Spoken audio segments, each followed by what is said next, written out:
प्रणाम दोस्तों। जैसे कि आप जानते हैं कि आश्रम के माध्यम से बहुत सारे लोगों को सफलता मिली है। तो उनको ये इसलिए मिली क्योंकि उनको एकाग्रता बनी रही और अंतिम तक उन्होंने साधनाएँ को जब करता रहा जब तक वो ऊर्जा नहीं बनी और गुरु भी उसकी मेहनत से प्रसन्न हो जाता है, तो निश्चित ही गुरुदेव उसको फल देता है उस साधना का। नहीं तो जब तक गुरुदेव नहीं बोलता, प्रकृति से प्रार्थना नहीं करता या ईश्वर से प्रार्थना नहीं करता, इसने मेहनत इतनी की है, इसको ये फल दे दो आप। तो भी वो ईश्वर और प्रकृति देता है।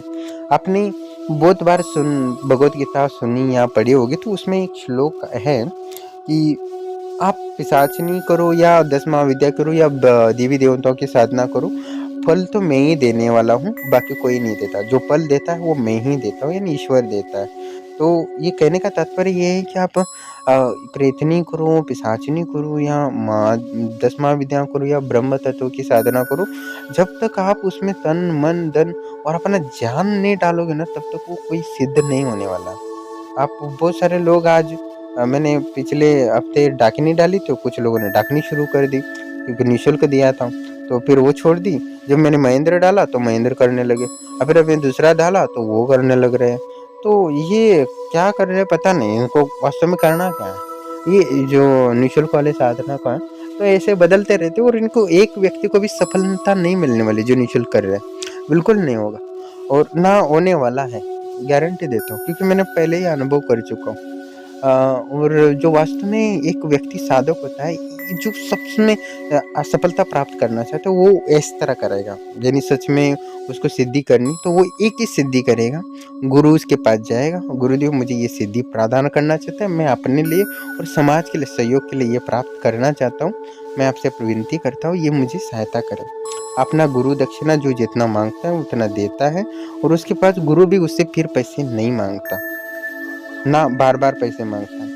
तो एक सच्चा गुरु होता है वो, और उसके बाद वो दक्षिणा देने के बाद वो गुरु मंत्र देता है, जो वास्तव में गुरु की ऊर्जा उसमें समाहित होती है। वो गुरु मंत्र लेने के बाद उसका अनुष्ठान कर लेता है और अपनी सारी पापों को, दोषों को नष्ट कर लेता है। उसके पश्चात एक प्रत्यक्षीकरण करने वाली एक ही मंत्र लेता है और वो तब तक करता है जब तक उसमें पूर्णतः सफलता नहीं मिलती। तो आपको क्या करना है कि समझो वास्तव में आपको सफलता चाहिए, तो आपको ऐसे गुरु की तलाश करनी है जो वास्तव में पिछले शिष्यों को सफलता दी है। एक नहीं 10-12 लोगों को सफलता दिया हो, ऐसे गुरु को ही आपको शरण ग्रहण कर लेनी चाहिए। और किसी ने अभी तक प्रमाण नहीं दिया है कि मैंने इनको किया है या, तो उनसे शरण नहीं ग्रहण कर लेनी चाहिए।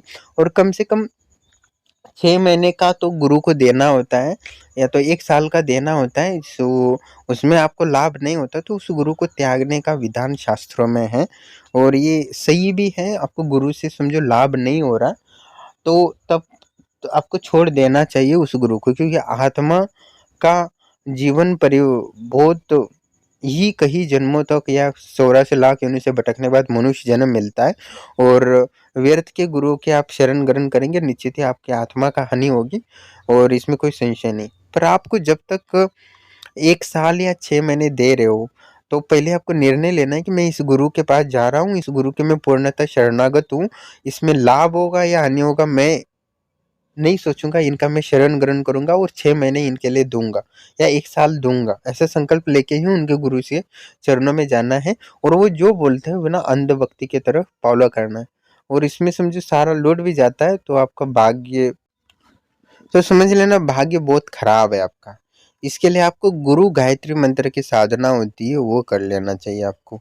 गुरु गायत्री मंत्र साधना मैं आपको यूट्यूब में वीडियो के माध्यम से दे देता हूँ, आप वो देख लीजिएगा। और जिनको गुरु वास्तव में जैसा चाहिए वैसा नहीं मिल रहा, तो वो गुरु गायत्री मंत्र की साधना करें। ज़्यादा से ज़्यादा एकदम बढ़िया सिद्ध पुरुष चाहिए तो 24 लाख करना पड़ेगा, नहीं तो जितना करेंगे उतना लेवल का तो गुरु आपको मिल ही जाएगा। और समझो गुरु को आप समय दे रहे हो उतना, तो अपना बजट वगैरह सब ध्यान में रखो। गुरु से पहले पूछो कि भाई कितना शुल्क लगेगा, कितना खर्चा आएगा, कितना समय लगेगा, और उसकी सारी जानकारी लेने के पश्चात ही एक ही गुरु धारण करो और एक ही सिद्धि और एक ही साधना करने का प्रयास करो और उसमें पूरा जान डाल दो। समझो आपको कोई शंका है, विश्वास नहीं है, तो उस गुरु से मत जोड़ो। 1 साल बर्बाद हो जाए, वेट करो, अच्छे गुरु की तलाश करो। नहीं तो आप कुछ भी नहीं कर पाओगे, ना अध्यात्म में विकास होगा, ना भौतिकता में विकास होगा। और आपको करना कुछ चाहते हो, वास्तव में कुछ सफलता चाहते हो, तो एक ही गुरु पकड़ो जो वास्तव में किसी को सफलता दिलाया हो, नहीं तो उसको पकड़ो ही मत फालतू को टाइम पास करने के लिए। और दूसरी चीज़ कि वास्तव में आप करना चाहते हो तो सही ढंग से गुरु मंत्र लेके उस पंथ से जुड़ो, संप्रदाय से। और जो संप्रदाय से नहीं है और व्यर्थ ही है, तो उससे जुड़ के कोई मतलब नहीं है, आपको ज़्यादा दिन लाभ नहीं होगा। और जो संप्रदाय होते हैं वो कई सालों से, हज़ारों सालों से चलते आते हैं, तो उनमें हर वे गुरु मंत्र में सारी जब तक जितने भी साधकों ने जप किया, उन सारी ऊर्जा वहाँ गुरु मंत्र में होती है। इसके माध्यम से आपको सारे पाप दोष, ऋण दोष, जो भी दोष लगते हैं, गुरु चांडाल दोष वगैरह सब खत्म हो जाएगा। उसके बाद आप एक ही साधना करेंगे, तो वो एक ही साधना आपको दिखाती भी है। हर सिद्धि कान में बता सकती है, हर सिद्धि से आप त्रिकालदर्शी बन सकते हो, हर सिद्धि कार्य भी कर सकती है। तो बस थोड़े से बीज मंत्र ऐड करने होते हैं, वो गुरु को पता होता है क्या उसमें थोड़ा करना होता है, वो आप अपने गुरु से जान सकते हो। पर वास्तव में आपको सफलता चाहिए तो आप एक ही साधना करो, एक ही मंत्र करो कि उससे पूर्ण प्रत्यक्षीकरण कर सको। पूर्ण प्रत्यक्षीकरण करते हो तो एक शक्ति, समझो पूर्ण प्रत्यक्षीकरण है, वो आपको मदद करती है या कुछ बताती है तो वो अलग बात है। पर वो आपके कंधे पे हाथ रखेगी ना, तो ही भी आप उस जो कठिन संकट है उससे आप अपनी क्षमता से लड़ जाओगे। सर पे हाथ रखेगी ना, तो आपको जब दुखी हो या परेशान हो, तो भी वो शक्ति आपके साथ है, पीछे है। आपको ये एहसास दिलाता है कोई शक्ति है जो मेरी सहायता करने के लिए है।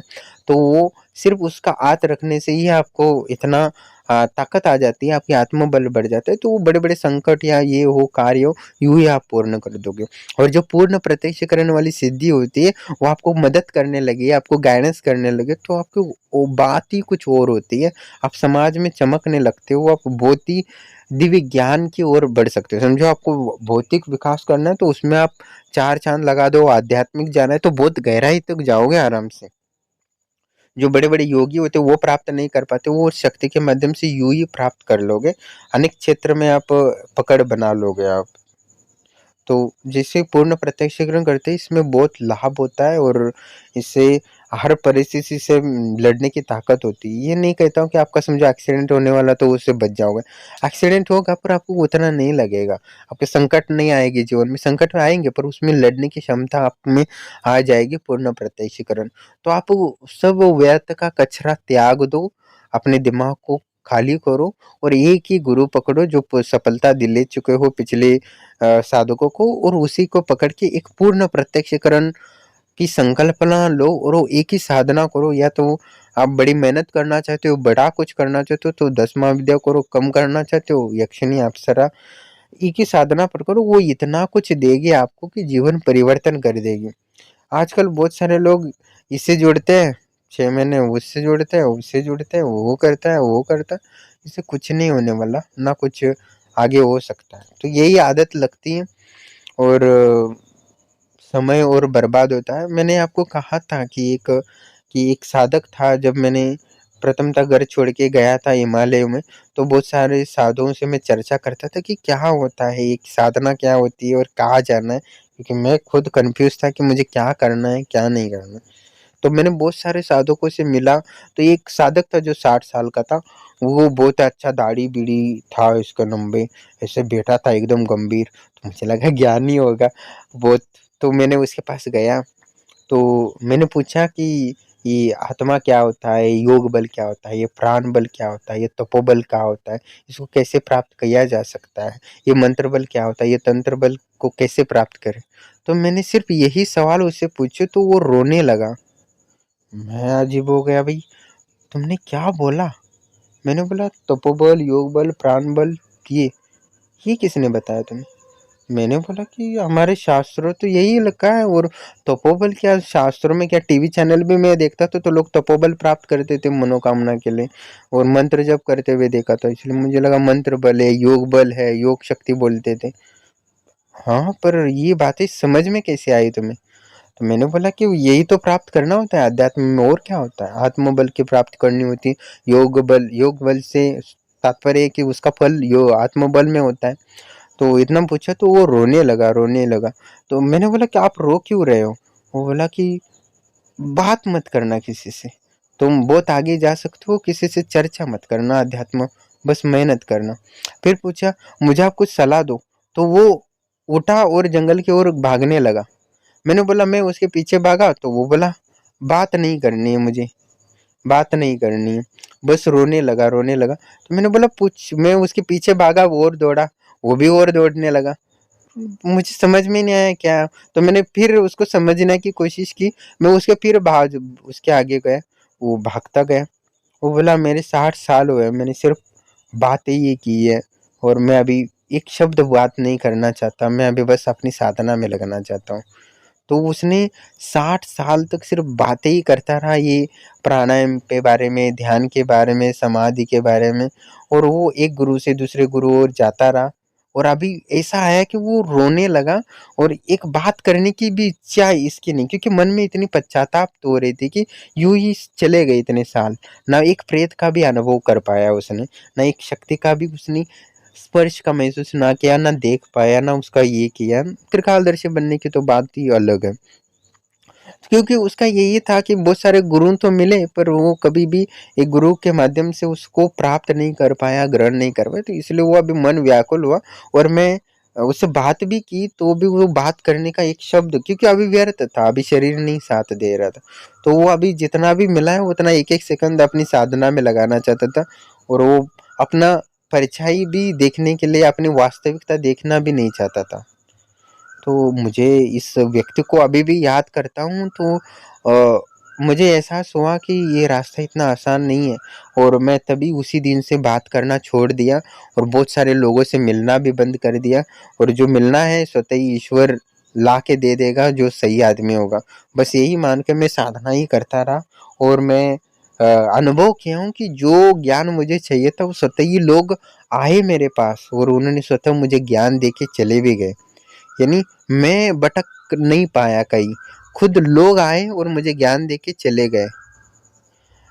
यानी गुरु मेरे गुरु रूप में आए और लोग चले गए, यानी मुझे जाना नहीं पड़ा कहीं। तो वास्तविकता यही है कि आप एक साधना में लगा रहो, साधना की शुरुआत करो, आपको ज्ञान ईश्वर स्वतः ही देगा। जैसे परमहंस थे, वो उनको कहीं जाने की नहीं पड़ी, स्वतः ही गुरु आते थे उनके यहाँ, और उनको ज्ञान देके चले जाते थे। तो आपको तात्पर्य है कि आपको एक गुरु मंत्र लिया, किसी भी गुरु से मंत्र, गुरु मंत्र ले लो, उसको जप करते रहो।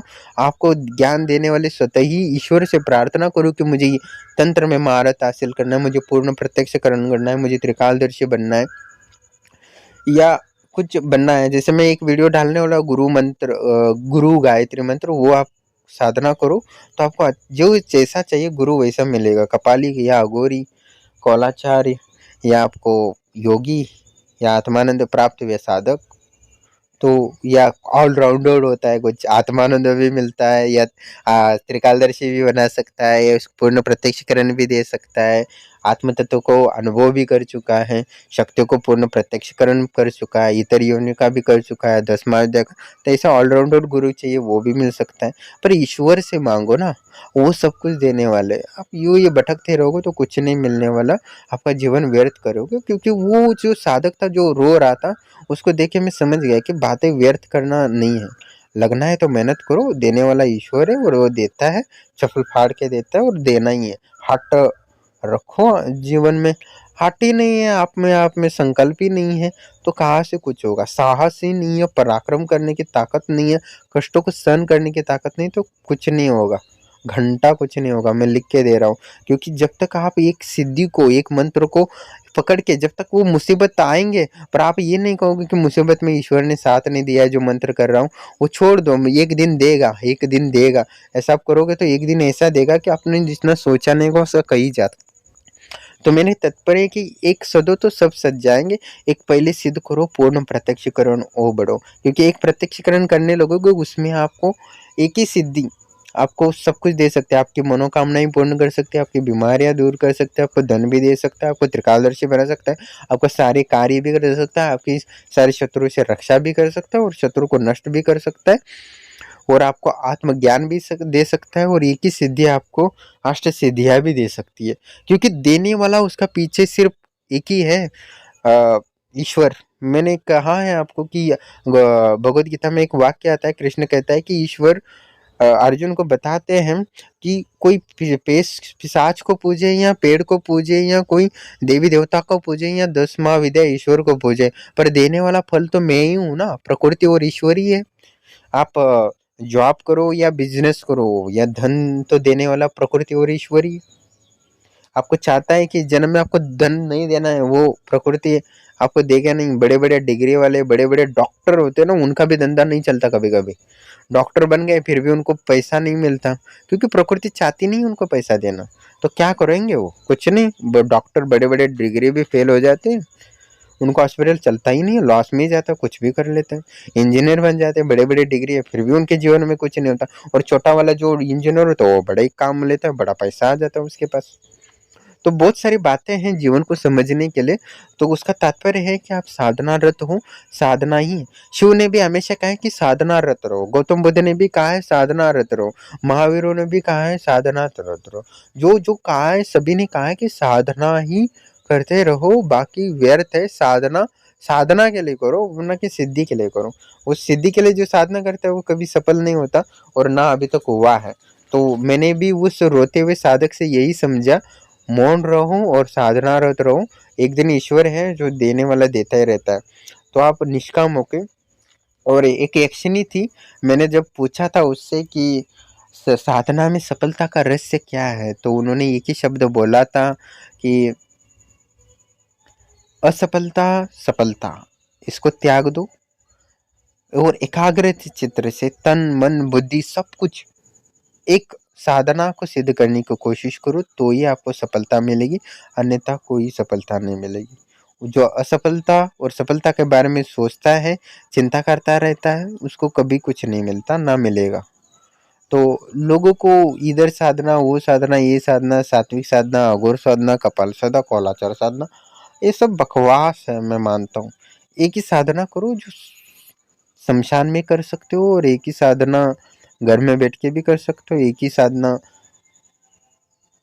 कौलाचार पद्धति से भी कर सकते हो, एक ही साधना ही योग पद्धति से भी कर सकते हो। यानी दिव्याचार पद्धति होती है, वो कोई जानता नहीं है। दिव्याचार भी होती है, वामाचार होता है, वैसे दिव्याचार भी होता है।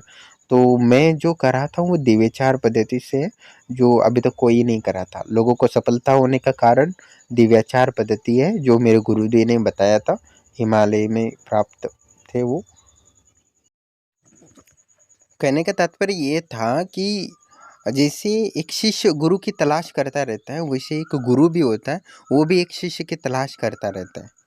तो आपको क्या करना है कि एक शिष्य बनने की कोशिश करो, तो आपको गुरु स्वतः ही ढूंढ लेगा।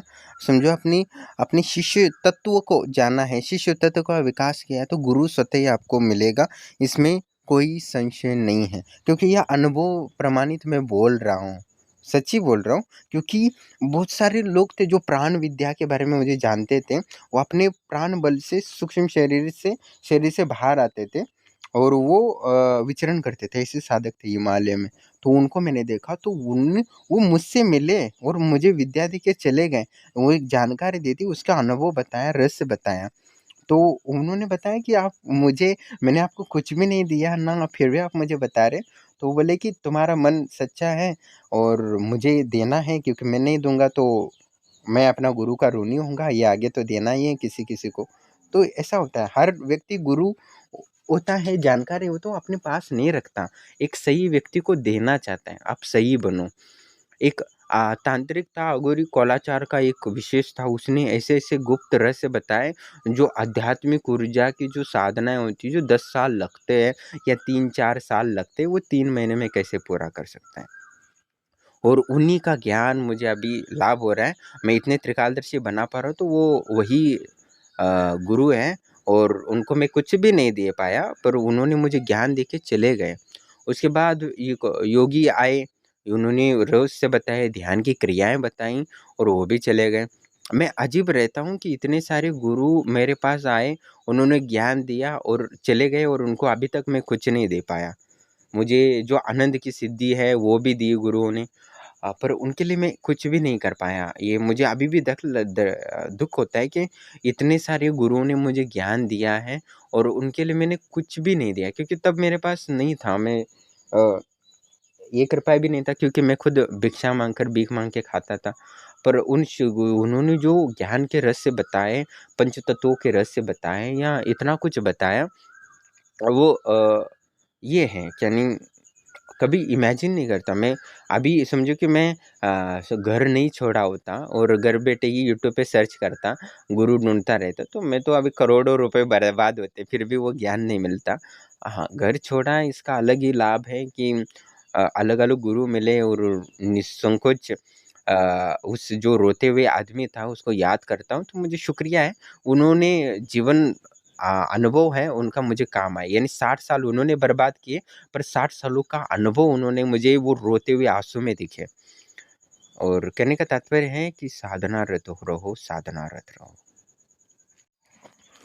मैं तो हर शिष्य को एक त्रिकालदर्शी बनाना चाहता हूँ, हर शक्ति को उसको प्रत्यक्षीकरण करना चाहता हूँ, और त्रिकालदर्शी के बनने के बाद हर शक्ति से आप बात कर सकते हो, वो भी 3-3 दिन के अनुष्ठान के बाद पश्चात।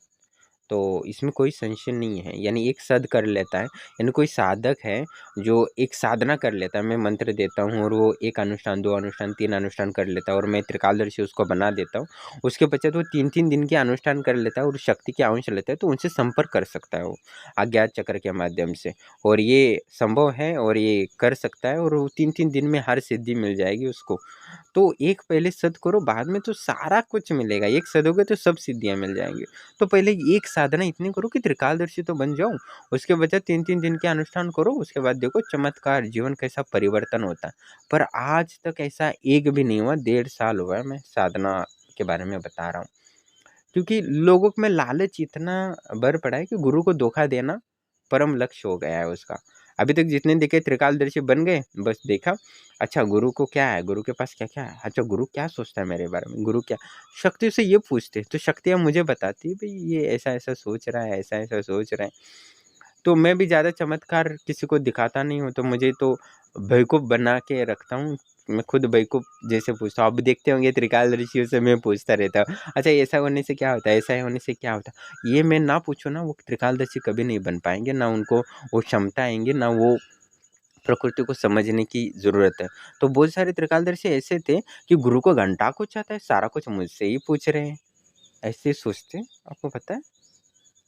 त्रिकालदर्शी मैंने बनाया, और ऐसा सोचते कि गुरुजी को कुछ नहीं आता, घंटा कुछ आता है, और सब पूछ तो मुझे रहे हैं। तो ये सब ये है, गुरु चाहता है साधक का कल्याण हो, और साधक शिष्य ऐसा सोचता है कि गुरु को क्या आता है, क्या दे सकता है, और क्या दे सकता है, और क्या दे सकता है। अच्छा और कुछ नहीं दे सकता, ठीक है, अभी छोड़ना पड़ेगा।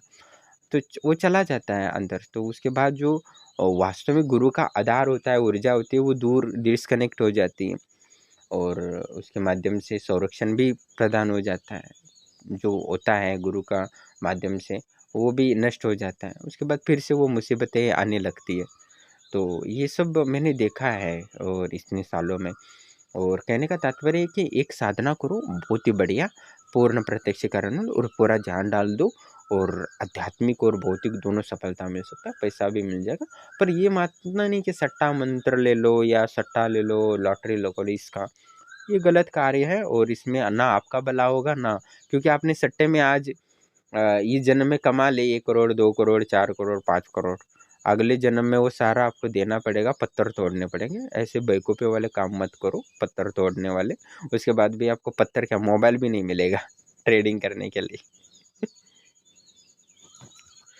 बहुत सारे लोग बोलते हैं भाई शेयर मार्केट का तो कर्जा बड़ा है, ट्रेडिंग करना है, सट्टा करना है, ये करना है।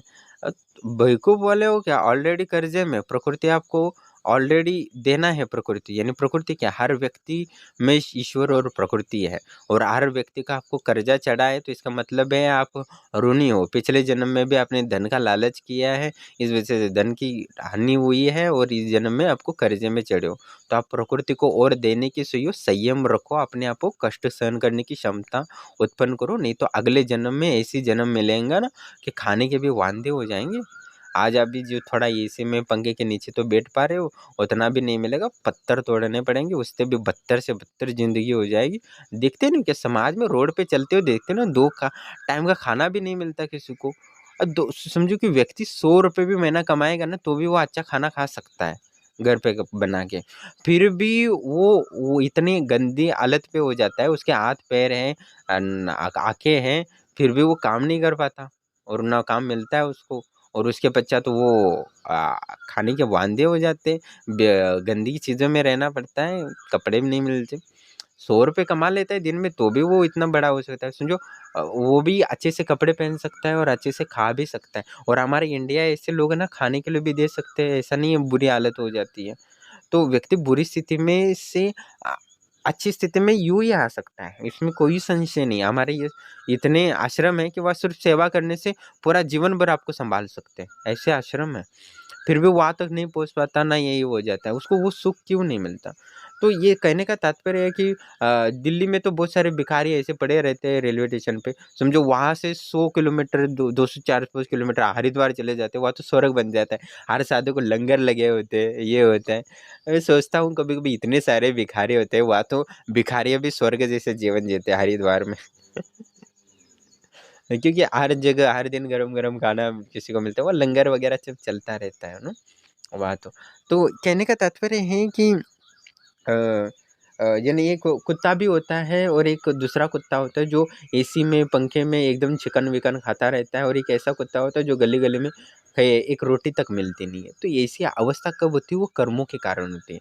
तो आप सट्टा-मट्टा लगा के, लॉटरी लगा के अपने कर्मों को और ऋणी मत बनाओ, दूसरों का पैसा मत लो, मेहनत करो, मेहनत जितनी मेहनत करोगे तो उतना बॉडी बनती है, शरीर स्वस्थ रहता है। वैसे ही आप जितना लोगों को सहायता करेंगे, उतना ही आपके पुण्य बल बढ़ेंगे और ये कर्जा-वर्जा वगैरह नहीं लगेगा, ये ना अगले जन्म में कंगाली आएगी। तो थोड़ा देना सीखो, जितना प्रकृति को ईश्वर को दोगे उतना आपको वो रिटर्न देगा, ये प्रकृति का नियम है। और हर व्यक्ति को किसी को दे रहे हो इसका मतलब ये नहीं कि उस व्यक्ति को दे रहे हो, उसमें देखो प्रकृति और ईश्वर है। हर व्यक्ति में आप किसी गाय को रोटी खिला रहे हो तो उसमें भी प्रकृति ईश्वर है, ये समझ लो। किसी को रोटी खिला रहे हो कुत्ते को तो भी समझ लेना कि प्रकृति ईश्वर को दे रहा हूँ, तो प्रकृति ईश्वर आपको वापस देगा अलग तरीके से। तो ये जो हमारे जो ज्योतिष वाले बोलते हैं ना कि आज दाल दान करो, आज तेल दान करो, शनिवार है, आज ये पीली चीज़ें दान करो, आज काली चीज़ें दान करो, लाल चीज़ें दान करो, तो इसका क्या मतलब होता है? ये आप प्रकृति को जितना दोगे प्रकृति आपको वापस देगा, इसमें कोई संशय नहीं। आपको पेड़ को पूजो, कुछ लोग बोलते हैं पेड़ के पूज रहे हैं, ये पूज रहे हैं, उसमें भी ऊर्जा है, वो भी प्रकृति है। और किसी देवी-देवता को पूज रहे हो, वो भी प्रकृति ईश्वर है। किसी इंसान की पूजा कर रहे हो, वो भी प्रकृति ईश्वर है। लोखंड की पूजा कर रहे हो, वो भी प्रकृति ईश्वर है। सब प्रकृति और ईश्वर का ही अंश है हर कण-कण में। तो हमारे यहाँ लोहों को भी पूजा जाता है। आप तो देखते हैं हथियारों की भी पूजा होती है। हर ऐसी कौन-सी चीज़ है जो हिंदू धर्म में उसकी पूजा नहीं होती? सबकी होती है। दुष्ट की भी हो जाती है। ठीक है? हमारे यहाँ तो सबका सम्मान होता है और रावण को भी पूजे जाते हैं, उनका भी मूर्ति है हमारे ये भारत में। और हिरण्यकश्यप हो, उनके राक्षसों को भी आज तक पूजा जाता है। आदिवासियों में वहाँ सब उनकी पूजा होती है, उनकी वो आशीर्वाद भी देते हैं, उनकी आत्मा अलग प्रकार से उनको लाभ भी होता है। तो राक्षस की भी पूजा होती है, देवी-देवता की भी होती है, पेड़ की भी होती है, गाय, बैल, पशु, कुत्ते की भी होती है, हर चीज़ की पूजा होती है हमारे यहाँ। तो इसका कहने का तात्पर्य कि हर चीज़ में प्रकृति और ईश्वर है, आपको ये देखना होगा, वो यही परम सत्य है। जब योगी आत्मानंद को प्राप्त होता है तो हर चीज़ में उसको ईश्वर ही दिखने लगता है। और भगवद गीता में यही है कि जो आत्मानंद को प्राप्त करता है तो सर्वत्र ईश्वर दिखने लगता है और ये जान के वो सब प्रसन्नता अनुभव करता है और सब ईश्वर ही है। तो सर्वत्र लिखा ही है। ऐसा भगवद गीता में है, आप अच्छे से पढ़ेंगे तो समझ में आएँगे एक-एक वाक्य, क्योंकि कितना भी पढ़ो भगवद गीता को वो अलग ही ज्ञान देता है, हर अलग समझ लेता है। और मैंने जीवन में एक ही किताब है जो हज़ार बार सुनी होगी, पढ़ी होगी, कई बार पढ़ी होगी, यानी कम से कम हज़ार बार तो पकड़ लो, क्योंकि मैंने कई सालों तक 3-4 साल तक भगवद गीता ही सुनी है। पढ़ना मुश्किल था, ध्यान देना तो मैंने वो लगा के छोड़ देता था। 3 साल 4 साल तक भगवत ही पढ़ा हुआ, भगवद गीता ही सुनी है मैंने। तो इसका मतलब इतना वो ज्ञान देता है और इससे प्रकृति का सारा रस देता है, जीवन जीने की कला देती है। और कहने का तात्पर्य कि गुरु की खोज करना छोड़ दो, गुरु गायत्री मंत्र साधना करो और ईश्वर से माँगो, भाई ज्ञान दे दो, ज्ञान दे दो, ज्ञान दे दो, ज्ञान दे दो। वो एक दिन एक ऐसे गुरु को आपको भेज देगा जो वास्तव में आपको सफलता दिलाएगा। तंत्र और योग में। अब तो आपका जीवन निखार जाएगा और मेरी तरह आनंद को प्राप्त होगे।